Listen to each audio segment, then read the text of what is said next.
Le petit patient ne pèse que quelques centaines de grammes et se trouve encore dans le ventre de sa mère. Et pourtant, il va subir une intervention chirurgicale qui lui permettra, si tout se passe bien, d'augmenter ses chances de survie à la naissance. Nous allons parler ce matin de la chirurgie in utero, un domaine de pointe qui se développe grâce à de grands professeurs comme Yves Ville, que nous recevons ce matin dans les maternelles. Yves, bonjour. Bonjour. Effectivement, c'est toujours un plaisir de vous avoir sur ce plateau, un grand honneur aussi. Vous êtes chirurgien obstétricien, vous êtes responsable du département d'obstétrique, de médecine et de chirurgie fœtale de l'hôpital universitaire Necker Enfants Malades.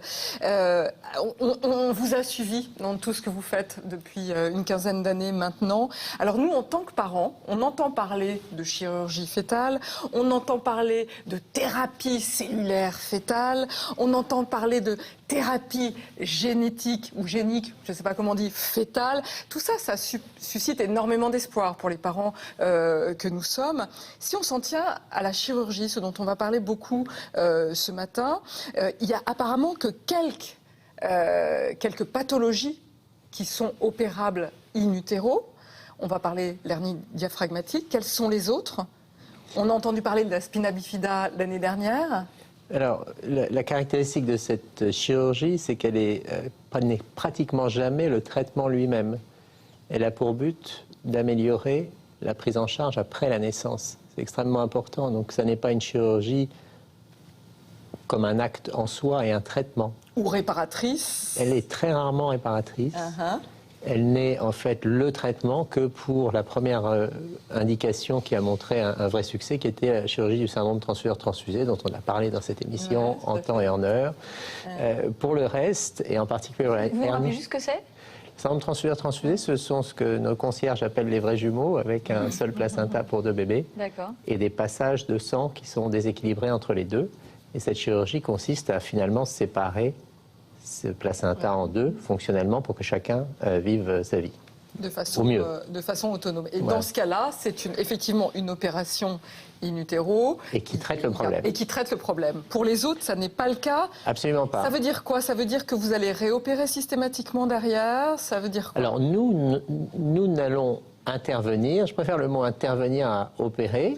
C'est une intervention in utero qui va essayer d'optimiser les conditions de prise en charge après la naissance. La caractéristique d'un fœtus, c'est que quel que soit le problème qui se présente très tôt dans sa vie, ce problème va grossir avec lui. Et les conséquences du problème vont devenir potentiellement de plus en plus graves et irréversibles. Et ce contre quoi nous nous battons avec ces interventions in utero, c'est pour que le problème puisse être traité correctement après la naissance. Et éventuellement réversible après la naissance. Exactement. Et si on prend l'exemple de la hernie diaphragmatique, c'est l'irruption donc à travers un trou qu'il y a dans le diaphragme, le muscle qui sépare le thorax de l'abdomen, d'organes qui vont comprimer les poumons. Le chirurgien va remettre ces organes à leur place, boucher le trou, on n'en parle plus sur le plan chirurgical, c'est entre guillemets ça. Mais la présence de ces organes qui n'ont rien à faire dans le thorax va empêcher les poumons de se développer. Et si on ne fait rien avant la naissance, dans les formes graves, le meilleur traitement après la naissance, dans les meilleures mains chirurgicales, malheureusement, ne pourra pas guérir cet enfant. Ne fonctionnera pas. Alors vous réalisez 200 interventions in utero. Quels sont vos objectifs aujourd'hui? Où sont les progrès de demain? Qu'est-ce qui vous semble important de défendre? L'interdisciplinarité, c'est ce que vous dites? Le leitmotiv de cette prise en charge, c'est cette pluridisciplinarité.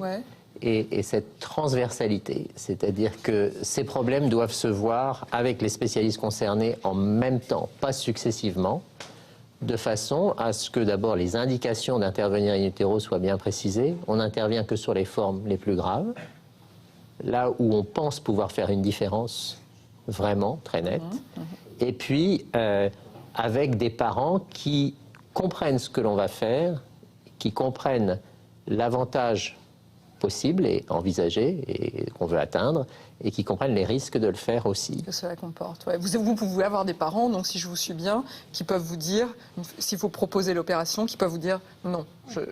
Bien sûr, et quand on parle de ces interventions, on parle d'indications pour lesquelles, si on ne fait rien, globalement, la survie est de 10, 20, 30% maximum. Et par conséquent, quand vous dites à une femme enceinte dont le fœtus a un problème pour lequel les chances de survie sont de 10%, vous ne pouvez pas, vous mettre à la place des parents pour qu'ils vous disent oui, il y a 10% de chances que ça marche, et d'autres vont vous dire, ils voient la vie différemment, ils vous disent, il y a 9 chances sur 10 que ça ne marche pas, et je ne veux pas tenter l'aventure. Vous êtes là pour accompagner des parents. Dans un choix qui est... dur, ouais. C'est encore plus dur de ne pas les accompagner. Ouais. Et vous ne pouvez pas demander à des parents de connaître ce qu'est la hernie diaphragmatique, les détails, la morbidité, etc. Mais vous pouvez demander à des parents ce qu'ils feraient dans une situation identique où les probabilités sont celles-là. Et c'est la bouteille vide, à moitié vide ou à moitié pleine. Quand vous dites 10%, certains voient 10% comme 10% de chance, d'autres voient 10% comme 90% d'issue défavorable. Alors vous avez vu, professeur Ville, on a plein de questions à vous poser. Comment se déroule une intervention in utero? Comment les parents vivent-ils ce parcours très délicat? Quelles sont les chances de réussite aussi? On en parle tout de suite avec notre invitée, Fanny. Merci beaucoup, Alix Giraud-Delin. Merci, Dorothée Werner.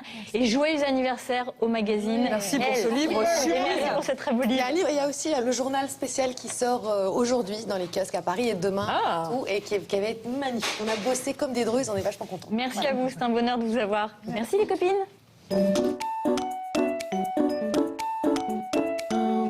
Fanny, bienvenue sur le plateau des maternelles. Vous venez de la région parisienne et vous êtes la maman d'Arthur qui a 18 mois. Vous avez été l'une des patientes du professeur Ville car votre fils a souffert d'une hernie diaphragmatique qui a été diagnostiquée pendant votre grossesse. Vous allez nous raconter votre parcours. Merci infiniment d'être là avec nous. Un sacré parcours que vous avez mené d'ailleurs avec Yves Ville. On va parler donc beaucoup de la hernie diaphragmatique ce matin. Vous nous avez expliqué, Yves, à l'instant de quoi il s'agissait. À quoi c'est dû? Le sait on le sait pour certaines formes qui ne sont pas les plus favorables parce que ça peut être aussi un symptôme et pas une maladie, ça peut être associé à d'autres problèmes et on ne va s'attacher aujourd'hui qu'à parler de la hernie qu'on appelle isolée. Ouais. Et ça forcément c'est un problème qui débute à la période de l'embryologie puisque c'est un mauvais accolement des feuillets du muscle qui sépare le thorax de l'abdomen et qui laisse un trou. Et ça peut arriver à n'importe quelle femme, à n'importe quelle grossesse? Oui, c'est généralement pour les formes isolées, la faute n'a pas de chance et ça peut survenir pour n'importe qui. Et la fréquence, c'est de quelques cas sur une dizaine de milliers de grossesses. Donc c'est 1 à 3 ou 4 sur 10 000 à peu près. Ok. Quelles sont les pistes quand vous rencontrez une femme dont vous savez que les enfants sont... Je sais pas, on ne va pas dire enfants. En tout cas, vous repérez ça dans une grossesse. Quelles sont les pistes d'intervention qui s'offrent à vous? Alors d'abord, on s'assure que ce problème est isolé. Voilà, donc on s'attache à identifier toutes les associations possibles qui rendraient illusoire toute tentative de traitement et ensuite on s'attache à définir la gravité ou la plus grande gravité car ça n'est jamais bénin cette malformation mais les cas les plus graves en fonction du potentiel de croissance des poumons de ces petits fœtus tel qu'on peut l'envisager en particulier avec des techniques d'imagerie, que ce soit l'échographie ou bien l'IRM. Les formes les plus graves, qui sont celles qui donc ont des pronostics qui peuvent être d'une dizaine de pourcents de chances de survie, ou un peu plus, eh bien, en discutant avec ces femmes, et bien souvent ces couples, mais notre interlocuteur c'est la femme, on a 2 patients, nous ici, une femme enceinte et son fœtus. Et ces 2 patients, on prend leur chance et leur désir au sérieux. Et après avoir expliqué le cours naturel, spontané de la maladie et le parcours postnatal avec des chirurgiens, des réanimateurs, des généticiens, des pédiatres, eh bien, on voit si, pour ces formes les plus graves, cette femme, ce couple, sont prêts à tenter quelque chose qui peut améliorer le pronostic, qui au départ est mauvais, du fœtus et de cet enfant à venir. Alors Fanny, vous étiez dans votre 6e mois de grossesse lorsque les médecins ont dépisté une hernie diaphragmatique sur votre bébé. Comment vous avez réagi à cette annonce? Pas particulièrement bien. Compreniez ce qui se passait? Non, enfin, quand j'ai eu l'échographie où le diagnostic a été donné, j'étais seule. C'est le seul rendez-vous où mon mari n'avait pas pu m'accompagner. Ça devait juste être une échographie de contrôle parce qu'on avait décelé un excès de liquide amniotique pour mon enfant.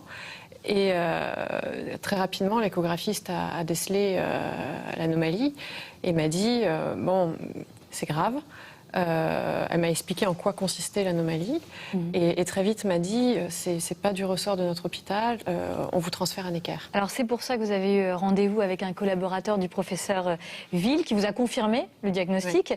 Et puis vous avez passé une amniosynthèse qui n'a révélé aucune malformation génétique. C'est important. Alors on vous parle d'une hernie diaphragmatique modérée, mais toujours pas d'intervention à ce moment-là? Non, en fait, on savait que déjà c'était... Alors nous, la particularité, c'était une hernie diaphragmatique droite, donc il y a une forme plus rare encore et plus sévère de la hernie diaphragmatique. Donc on savait que déjà à la base, c'était super tendu. Ensuite, voilà, on savait qu'il fallait prendre les examens les uns après les autres pour affiner le diagnostic et les pronostics aussi, parce qu'à l'échographie, malheureusement, on ne peut pas tout voir, l'IRM était nécessaire, etc. Donc, impossible de se projeter, c'est-à-dire vraiment étape par étape. Étape par étape, enfin, on avait compris qu'il y avait un risque vital quand même sur la survie de notre enfant, hein. C'était très clair dès le départ. Donc, on nous a toujours donné espoir par rapport aux chiffres et aux interlocuteurs qu'on pouvait avoir, sans minimiser le risque et l'issue fatale qui était envisagée. Mais voilà, qu'il fallait encore poursuivre et voir les examens les uns après les autres, parce qu'on ne fait pas tous les examens le même jour. Donc il faut attendre les rendez-vous pour réussir à savoir véritablement dans quel cas on se situe. En tant que femme, enfin, voilà, j'imagine que tout est suspendu. Ça doit être fou à vivre. Vous prenez une bombe dans la figure qui est assez phénoménale, parce que sa grossesse, on ne l'envisage pas comme ça. Hein. On voit comme toutes les copines, tout ça s'est bien passé, on s'imagine aller jusqu'à terme, un accouchement, avoir l'enfant sur soi, tout. Là, on comprend que non, on est rentré dans un circuit qui est très médicalisé, très suivi, avec des rendez-vous toutes les semaines à l'hôpital, des examens. Et ce que j'entends aussi, c'est que vous êtes raccroché tout de suite avec votre compagnon au moindre... espoir, vous êtes du côté justement oui, parce qu'avec mon mari, on est des gens plutôt optimistes et à partir du moment où on nous a rassurés sur le fait qu'il n'y avait pas d'anomalie génétique associée, donc c'était une forme isolée. Et aussi, comme on ne connaissait pas cette maladie, on n'en a jamais entendu parler de la hernie diaphragmatique quand le diagnostic tombe, on a posé des questions de savoir s'il y avait des handicaps mentaux, cérébraux, moteurs qui pouvaient être associés une fois que l'enfant était né, où là, on se serait peut-être posé d'autres questions. Et on nous a dit non, en gros, c'est tout ou rien, c'est survie ou pas, quoi. Et Fanny, l'état de votre bébé s'est détérioré alors que vous n'étiez que dans votre 29e semaine de grossesse. Vous avez rencontré alors le professeur Yves Ville, qui vous propose l'intervention in utero. Qu'est-ce qui vous a marqué lors de ce rendez-vous? C'était le deuxième coup de massue. Vous ne vous attendiez pas à cette... Non, on avait entendu parler du geste. Ouais. On nous avait toujours dit que ce n'était pas forcément envisagé pour notre enfant parce que la balance risque-bénéfice de l'opération ou pas, penchait pas forcément en notre faveur pour une opération. Et c'était une décision difficile à prendre. Qu'est-ce qui vous a permis de prendre cette décision, Fanny? Quels éléments vous avez demandé au professeur Ville? De quoi vous avez parlé avec votre mari? Nous, on nous a annoncé à ce rendez-vous qu'on était plutôt sur 30% de chances de survie pour notre bébé, alors qu'on avait 50 en tête. Donc là, on se dit, on passe quand même... C'est-à-dire que s'il n'était pas opéré... Enfin, s'il n'y avait pas une intervention in utero, il n'y avait que 30% de chances de survie pour votre enfant. Donc là, ça commençait à être un peu faible comme chiffre. On se raccroche aux chiffres. Et on nous a dit, avec l'opération, on peut potentiellement doubler ses chances de survie. Il n'y a toujours pas de garantie associée, mais ça peut améliorer ses chances de survie. Est-ce qu'il a été évoqué une interruption médicale de grossesse à ce moment-là? À ce moment-là, non. On nous en avait parlé au moment de la myosynthèse, en attendant les résultats de la myosynthèse, s'il y avait une anomalie génétique qui était associée. Donc là, c'était quelque chose qu'on avait un peu en tête. Mais après, dans la suite, non. Les médecins nous ont toujours donné espoir en disant qu'il y avait des choses à faire. Donc, on y a cru, on s'est senti bien accompagnés. Donc on s'est dit, on va y croire aussi, quoi. Ouais. Professeur Ville, quels sont les risques de cette intervention in utero, les risques pour le bébé et le risque pour la maman peut-être? Les risques pour la maman sont relativement minimes. Hein. Ils ont trait au fait qu'elle peut rentrer en travail prématurément. Donc c'est les risques du travail et de l'accouchement éventuellement. Pour le fœtus, les risques sont que ce fœtus ne supporte pas l'intervention, ce risque peut être à hauteur de 1 à 2%. En raison de l'anesthésie générale qu'on doit lui faire, etc. Et puis, le risque principal, c'est que le geste entraîne justement de la prématurité. Et un fœtus qui a une hernie diaphragmatique et des poumons peu développés et qui naît extrêmement prématurément, il n'a aucune chance de survie. Les interventions in utero restent extrêmement rares et à l'hôpital Necker Enfants Malades, votre équipe, professeur Ville et vous-même, en pratiquez à peine 200 par an. Vous avez autorisé notre journaliste Irma Kervran à assister à l'une d'elles. Elle a pu accompagner Lara et Alex. C'est un jeune couple décidé à tout mettre en œuvre pour sauver leur futur bébé, atteint lui aussi d'une hernie diaphragmatique.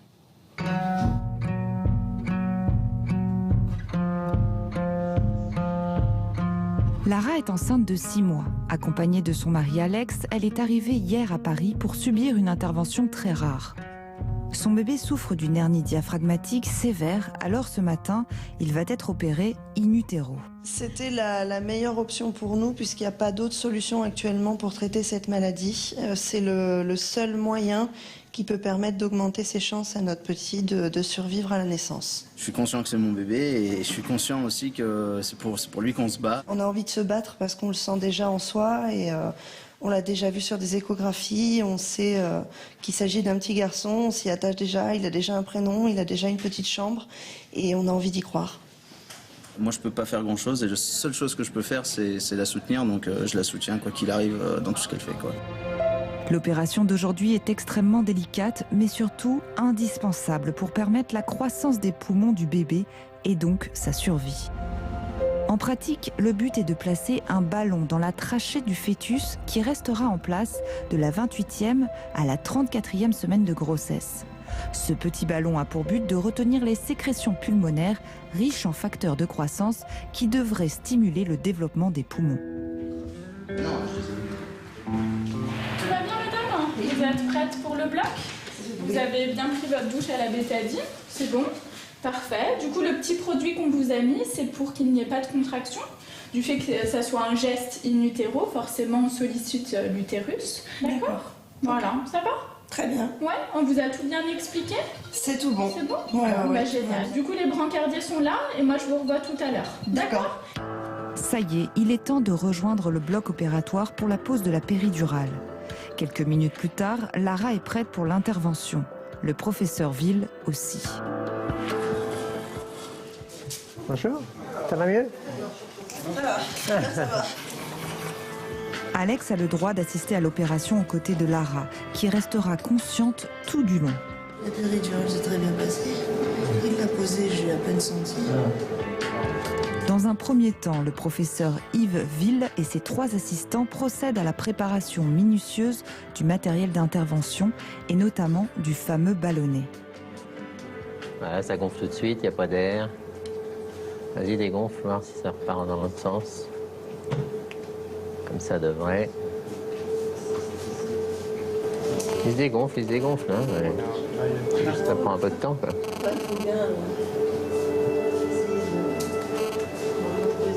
Allez, encore un petit effort.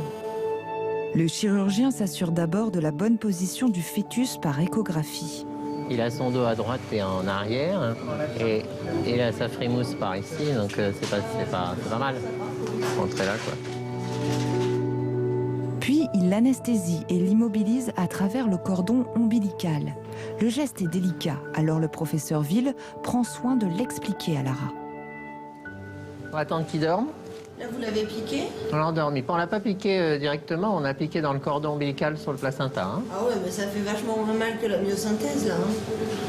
Ah. L'opération peut maintenant commencer. Elle a lieu par endoscopie. Une graine permet d'introduire en même temps la minuscule caméra qui guidera le chirurgien, la sonde qui irrigue le trajet et le tube d'à peine 1 mm de diamètre qui porte le ballon. La base de langue est à droite, le palais est à gauche, c'est ça? Ouais. Chaque opérateur a un rôle bien précis. Le chirurgien introduit la caméra dans la bouche du fœtus passe par la glotte, les cordes vocales et évolue dans la trachée. C'est un peu loin pour être... non. Ouais, l'œsophage, ok. Ouais. Mais alors, ça veut dire que j'étais juste par là, quand un peu d'eau. La difficulté est de trouver l'entrée de ces petits poumons. Le fœtus pèse moins de 900 grammes. Ça là, ouais. Ouais. Ah voilà, allez, c'est bon. Ballon, tu le descends. Attends, je remonte un peu. Voilà, là c'est bon. Le ballon peut maintenant être mis en place. Vas-y, tu peux gonfler. C'est bon, ouais. Tranquille, hein.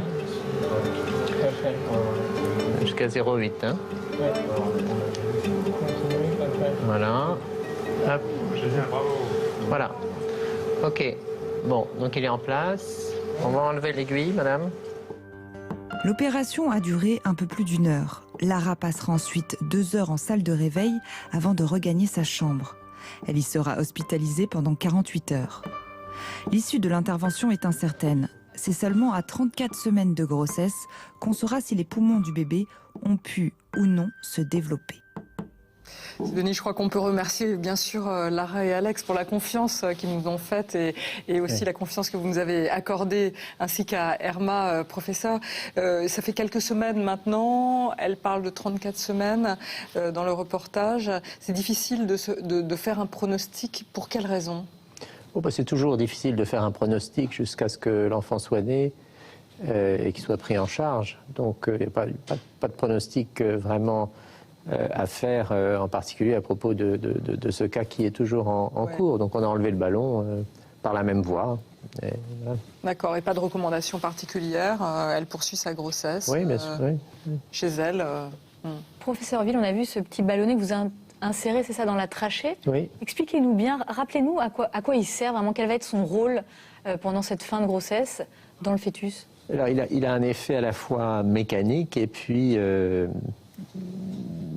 biologique également, puisque en bloquant cette trachée, les sécrétions pulmonaires, comme ça a très bien été montré dans le cartoon, là, les sécrétions pulmonaires accroissent la pression à l'intérieur des poumons, ce qui lutte mécaniquement contre la pression des organes qui viennent les comprimer, d'une part, et puis surtout, effectivement, dans ce liquide pulmonaire se trouvent des facteurs de croissance qui, en restant concentrés au lieu d'être évacués au fur et à mesure qu'ils sont produits, eh bien, hyperstimulent la croissance pulmonaire. Ce ballonnet, le fœtus, doit le garder combien de temps ?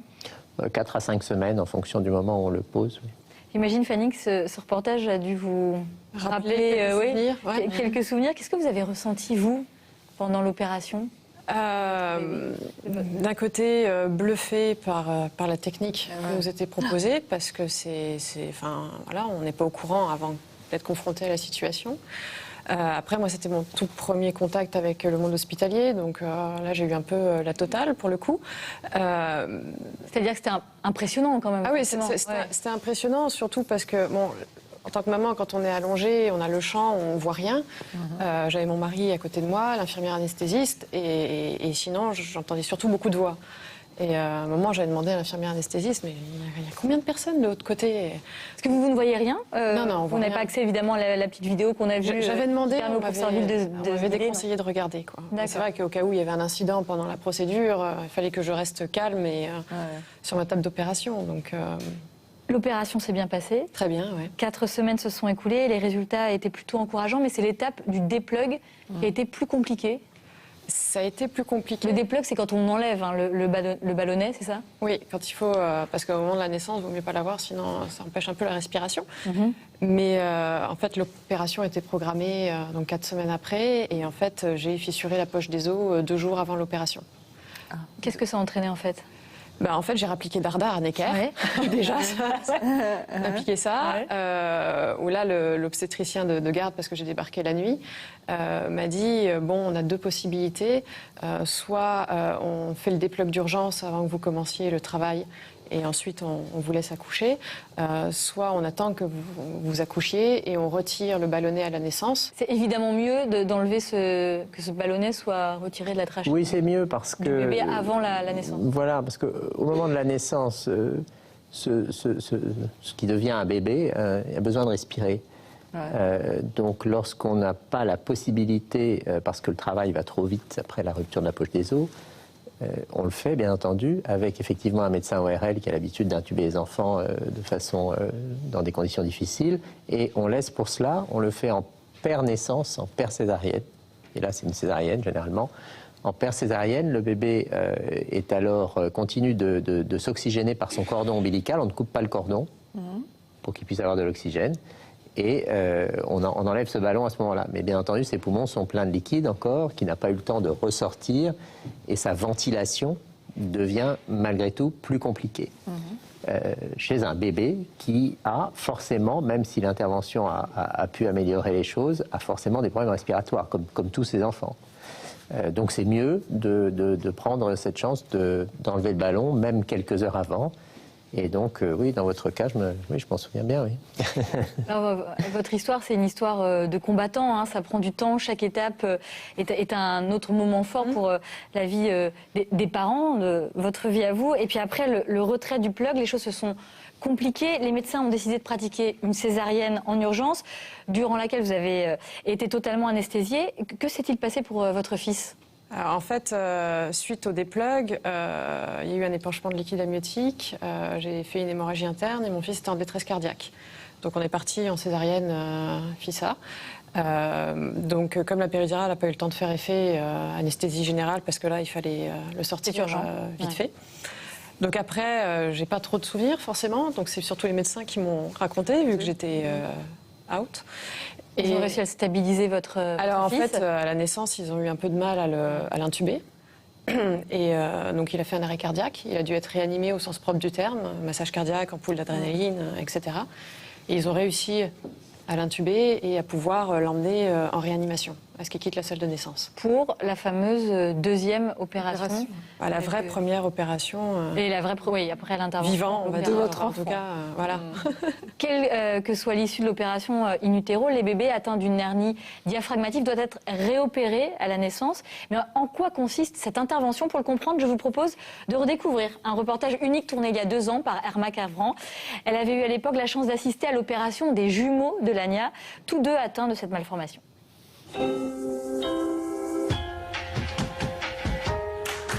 Aujourd'hui, à la maternité du CHU Bicêtre, tout est en place pour la césarienne programmée de Lania. Dès l'échographie du 5e mois, la future maman a appris que ses jumeaux étaient atteints d'une hernie diaphragmatique. Ils doivent être opérés dans les 48 heures qui suivent leur naissance. Je vous laisse vraiment pas longtemps, malheureusement. Oui, parce que là, il va avoir froid et il va falloir qu'on s'occupe de lui. Allez, un petit bisou.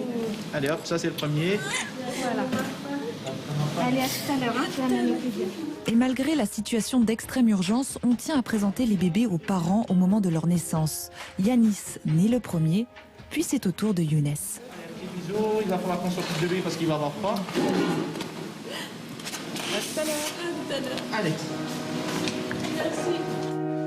Yanis et Younes sont immédiatement emmenés en salle de réanimation où chaque bébé est attendu par 2 pédiatres et une infirmière qui vont les aider à respirer artificiellement. Une fois les fonctions vitales assurées, on transfère les jumeaux en réanimation néonatale.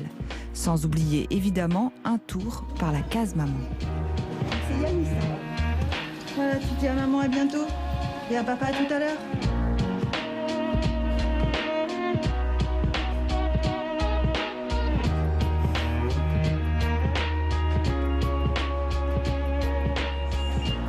Il est stable, il est intubé, ventilé sur sa machine, tout va bien. D'accord? On remonte pour pas qu'il ait trop froid. À tout à l'heure, monsieur. Une fois arrivés en réanimation néonatale, tout est fait pour stabiliser l'état de Yanis et Younes. Une dernière radio de chaque enfant est également effectuée pour bien préparer l'intervention chirurgicale.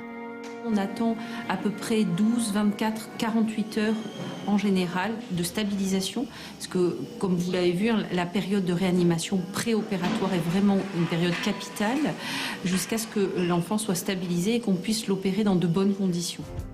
Une fois les jumeaux stabilisés, ils ont le droit à une petite visite de papa pour le rassurer. Il est rose, il est détendu, voilà. Il a l'air bien, il est tout beau. Très bien, merci. Mais maintenant, pour Yanis et Younes, c'est le grand repos indispensable pour affronter l'opération du lendemain.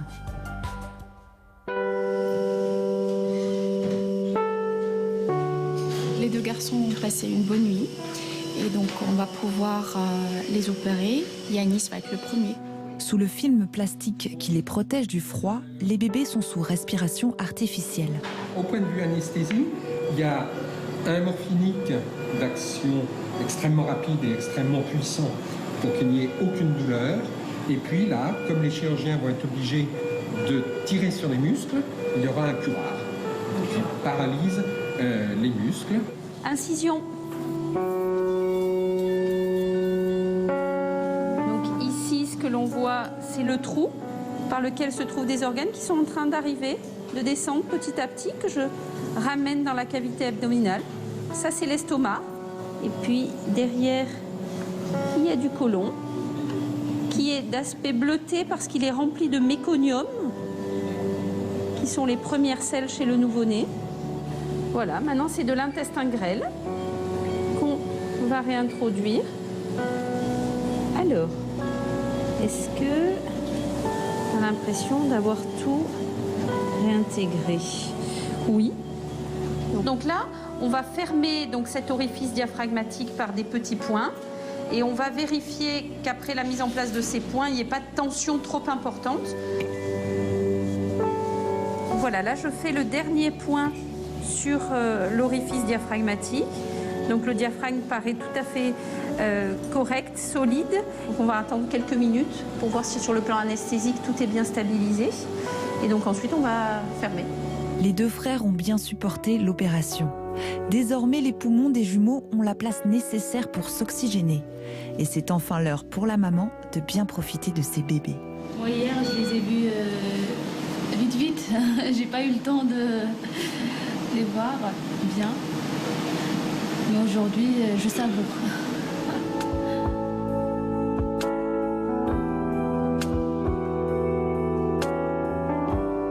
Professeur, il vit aujourd'hui Arthur, le fils de Fanny, à 18 mois. Il va bien. Ouais. Il va avoir un suivi régulier jusqu'à sa majorité. Pour quelles raisons? Qu'est-ce que vous allez chercher à vérifier? Et pourquoi c'est si important? Il y a des risques de rechute? Le fait que cet enfant soit suivi est essentiellement dû à sa maladie et au fait qu'il ait été traité parce que quand ces problèmes débutent avant la naissance, il est important de s'assurer que tout continue à bien évoluer. C'est son cas, il n'y a pas de raison que ça change, ouais. Mais pratiquement tout opéré, sauf une opération de l'appendicite, bénéficie d'un suivi. Et quand un enfant a été opéré à sa naissance, et en particulier sur lequel on est intervenu avant la naissance, il paraît normal de continuer à le suivre. 18 ans, professeur, ça veut dire que c'est quoi? C'est au moment où de toute façon tout est en place, il aura sa taille d'adulte, ses organes d'adulte.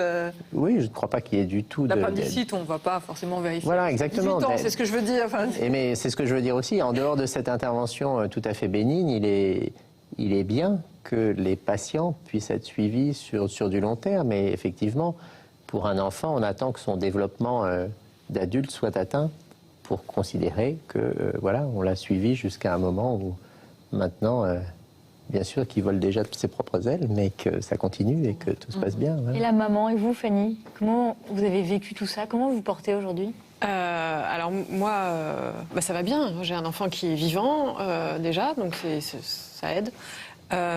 Qui se porte bien, qui n'a pas de gros séquelles comme d'autres peuvent en avoir. Donc on est rentré à la maison après 3 mois d'hospitalisation avec des hauts et des bas, mais on est rentré à la maison.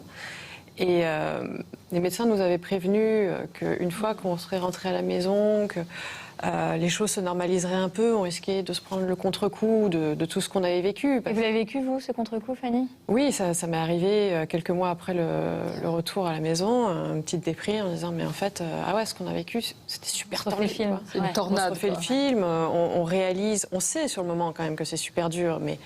Je sais pas, on était la tête dans le guidon. Pour le papa aussi? Et pour papa, alors lui, il n'a pas eu le contre-coup. Ouais. C'est bien, il était là pour vous. Pour me soutenir de A à Z. De toute façon, il était présent et là-dessus, j'ai rien à redire. J'ai eu beaucoup de chance, mais c'est vrai que oui, j'ai eu le besoin d'aller consulter. Et aussi, j'ai décidé de m'engager dans le milieu associatif. Vous avez créé une association? Alors, j'ai pas créé, j'ai rejoint une association existante, qui est une association de patients, de parents, d'enfants atteints d'hernie diaphragmatique, qui s'appelle la Pédia. Et voilà, maintenant, notre rôle est d'aider les parents, de les accompagner, et aussi de faire le lien entre patients et médecins dans tout ce parcours qui est particulièrement compliqué. Merci beaucoup Fanny pour votre témoignage. Merci à vous professeur Merci Dill. à vous. Et merci beaucoup à Thomas Meyer d'avoir préparé ce très beau dossier.